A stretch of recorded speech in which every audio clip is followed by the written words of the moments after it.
So President Donald Trump has recently been criticizing North Korea on Twitter, and Amir and I wanted to have a conversation about what exactly is going on with North Korea. Should we be worried? What is the president's response globally? What's the issue here? And also, we want to toss it to you guys at the end of this. Is this something that you're talking about? Is this a major concern? Historical context, all that stuff. But first, here's what you need to know. Following the launch of what has been confirmed to be the North's first successful intercontinental ballistic missile, ICBM, that's a mouthful, Trump, who has sought to work with China to quash North Korea's nuclear program, suggested China should increase pressure on the North. And here are some tweets that Trump said with regards to that. North Korea has just launched another missile. Does this guy have anything better to do with his life? Hard to believe that South Korea and Japan will put up with this much longer. Perhaps China will put a heavy move on North Korea and end this nonsense once and for all. However, just this morning, we're taping this on a Wednesday before leaving for the G20 summit in Europe, Trump seemed displeased with China's response. He tweeted out, trade between China and North Korea grew almost 40% in the first quarter, so much for China working with us, but we had to give it a try. And multiple officials, high government level operatives here are saying that the president is really serious. The Pentagon warned the country and its leader that the US was prepared to defend ourselves and our allies, to use the full range of capabilities at our disposal against the growing threat from North Korea. Secretary of State Rex Tillerson echoed this, saying, as we, along with others, have made clear, we will never accept a nuclear-armed North Korea. This is pretty huge. It's the North Korea's 11th missile launch this year, and it's the latest in a string of tests as it continues its aim to develop an intercontinental ballistic missile capable of reaching the United States. Now, the missile that was launched most recently had a 37-minute flight time, and that would allow it to reach the state of Alaska. Damn, and you're going there soon. Yeah, I know. So that being said, there are experts from the New York Times that still doubt the country can make a warhead small enough to fit on an ICBM. Then we can get into North Korea taunting the US. A lot of times they launch missiles on or around national holidays. This was around the 4th of July. And apparently, according to the country's state-run news agency, they said that this missile was a gift to the Americans. Quote, we should send them gifts once in a while to help break their boredom. That is from the leader, what's his name? Kim Jong-un. Kim.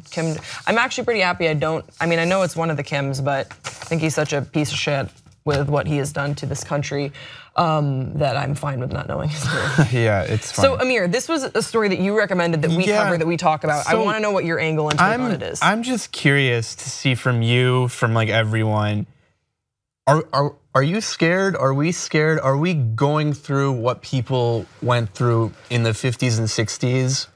Is this the same thing? And I'm gonna assume no, it's not. Even as scary as this sounds, like there's like a madman in this country that's making nukes and he can shoot it up and technically he could reach America. I don't know, it's not as scary as I feel like the media wants to make it out to be. I mean, I think it's definitely scary, but would I equate it with things that like my dad and my grandfather have told me about having those drills where they would have to hide under their desk during, I think it was Red Scare. Yeah, the Red Scare. It was during the Red Scare. Your parents. My parents are old, yeah.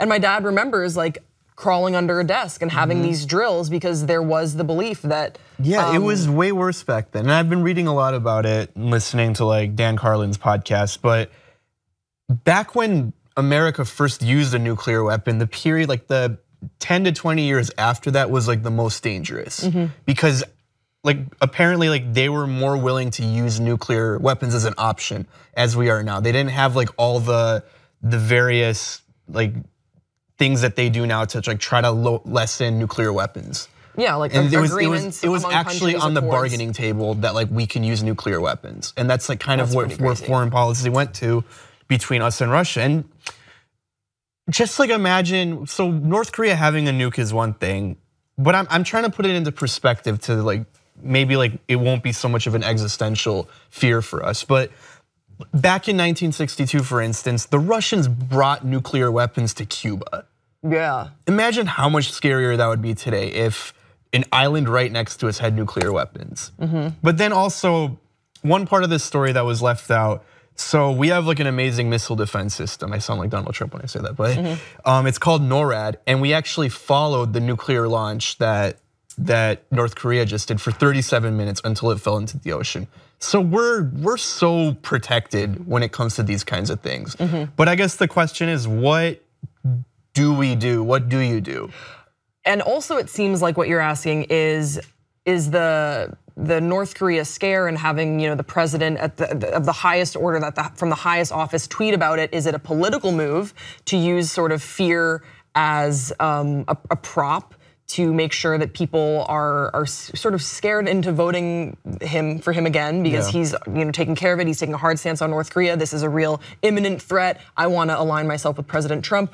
Or is he actually calling out a very real threat? Is this something that we really will have to face, like sort of a Red Scare? It's a threat. It's a threat. I don't know if it's a very real threat. I do think that it does help. Sorry for interrupting you. I think it does help that it is a real threat, but that also he can still use it for political gain to show that he takes a hard line on terrorism or just governments abusing their power. So I think that it is helpful for him, but I also think it's a real threat. Yeah. We're kind of woefully unprepared if anything like this happened. Like if you just said we had the best missile defense system. You flip-flopper, Mitt Romney. I'm kind of going off on a tangent, but like it's just kind of interesting to me to like think about it. But if like say it got past our missile defense systems, I don't think our generation or even the generation before us has any idea of what to do if there ever is a nuclear incident. Do you know what you would have to do? No, I would just assume that I'd wake up and it would be Mad Max. Yeah, so you're supposed to stay where you are for the most part, never get into your car and drive away because radiation will go right through your car. And like you're gonna be stuck outside where there's gonna be fallout everywhere. The best bet is if like you find like an underground parking structure and go under there. You wanna get as deep as possible with like as thick of walls as possible. And you wanna stay there for at least the next 48 hours. Well, I guess we answered the question of like what we would need to do. Yeah, but like if it's any consolation, there's like this website that you input like your city and whatever and what kind of nuclear bomb, and it shows you how much damage it would do on the map. So North Korea's like most powerful missile is like our weakest missile. Gotcha. So if it hit like LA, for instance, it would only take out downtown. So question, how high were you this weekend? Pretty high.